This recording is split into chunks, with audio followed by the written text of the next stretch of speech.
हमारे देश में कई बार बड़े अजीब से काम होते हैं जिन्हें देख के ऐसा लगता है कि ये क्या हो रहा है। हम लोग कहाँ और किस मेंटेलिटी के साथ जी रहे हैं ये समझ ही नहीं आता। जैसे कि हम भारतीय अपने फ़ोन की स्क्रीन को स्क्रैचेस से बचाने के लिए महंगे से महंगा स्क्रीन गार्ड लगवा लेंगे, लेकिन बाइक चलाते वक्त एक्सीडेंट से हमारे सिर को बचाने वाले हेलमेट पर पैसा खर्च करने से कतराते हैं। हम या तो हेलमेट खरीदते ही नहीं, और अगर खरीदेंगे तो सस्ते से सस्ता, ताकि चालान से बच सकें। ये सच बात है या नहीं बताइएगा ज़रूर।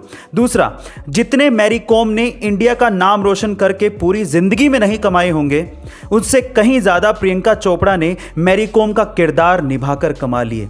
तभी तो मैं कहता हूँ कि ये क्या हो रहा है। गाइस, आपका इसके बारे में क्या कहना है कमेंट सेक्शन में ज़रूर लिखिएगा। यूरोप में पब्स और डिस्कोस के अंदर काफ़ी ज़्यादा तेज म्यूज़िक बजाया जाता था, जिसकी वजह से वहाँ पर ध्वनि प्रदूषण यानी कि साउंड पोल्यूशन काफ़ी ज़्यादा बढ़ रहा था। अब इस चीज़ को ध्यान में रखते हुए वहाँ पर इसके लिए सख्त नियम बनाए गए। अब पब मालिकों को इन नियमों का पालन भी करना था, लेकिन डिस्को में बिना तेज म्यूज़िक के मज़ा भी कैसे आता। तो पब मालिकों ने डिस्को का एक नया तरीका ही निकाल लिया। अब वे पब में वायरलेस हेडफोन्स को यूज़ कर रहे हैं, यानी कि अब जो भी पब में आता है उसे हेडफोन दिया जाता है और सभी हेडफोन्स में एक ही तरह का म्यूज़िक बजता है। अब इससे क्या फ़ायदा हुआ? इससे तेज आवाज़ का मज़ा भी आया और साथ ही साथ साउंड पोल्यूशन को भी कंट्रोल कर लिया गया। इसे साइलेंट डिस्को भी कहते हैं, जो कि आपने ए दिल है मुश्किल मूवी में भी ज़रूर देखा होगा। गाइस, आपको ये इंटरेस्टिंग फैक्ट कैसा लगा कमेंट सेक्शन में ज़रूर लिखिएगा। भारत के इतिहास में सर्वोच्च स्थान और सर्वोच्च सम्मान पाने वाला एक ऐसा आदमी जिसके पास पहनने को 6 पैंट, 4 शर्ट और 3 सूट थे।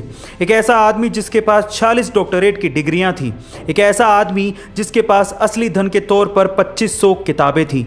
एक ऐसा आदमी जो कि इंडिया की आन बान और शान था। इसी वजह से देश ने उन्हें पद्मश्री, पद्म भूषण और भारत रत्न से नवाजा था। एक सच्चा देशभक्त, एक सच्चा मुसलमान जिसके लिए धर्म से ज्यादा देश मायने रखता था, जिसने लाखों लोगों की जिंदगियां बदली थी। इंडिया के मिसाइल मैन और महानतम वैज्ञानिकों में से एक महान सपूत अब्दुल कलाम को मेरा सलाम है। पैरा ओलंपिक 2021 में हमारे खिलाड़ी भारत के लिए मेडल्स का एक नया कीर्तिमान लिख रहे हैं। कैसे? मैं आपको बताता हूं। एक्चुअली सन 1972 से लेकर सन 2016 तक, यानी कि 44 सालों में हमारे पैरा ओलंपिक खिलाड़ियों ने मात्र 12 ही पदक भारत के लिए जीते थे।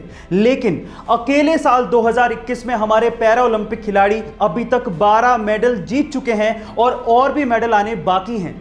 यानी कि जितने 44 सालों में मेडल आए, उतने अकेले 2021 में हमारे पैरा ओलंपिक खिलाड़ी भारत के लिए मेडल्स जीत चुके हैं।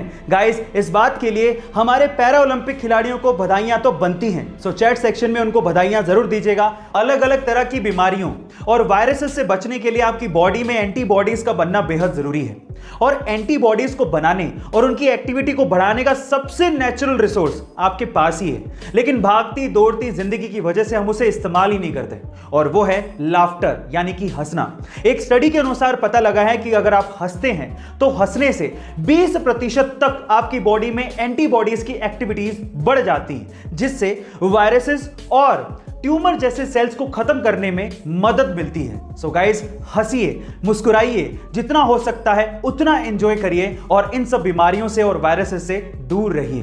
गाइस, आपको ये फैक्ट कैसा लगा कमेंट सेक्शन में जरूर लिखिएगा, और ऐसे अमेजिंग वीडियोस के लिए शेयर, सब्सक्राइब एंड लाइक। मिलते हैं अगली वीडियो में।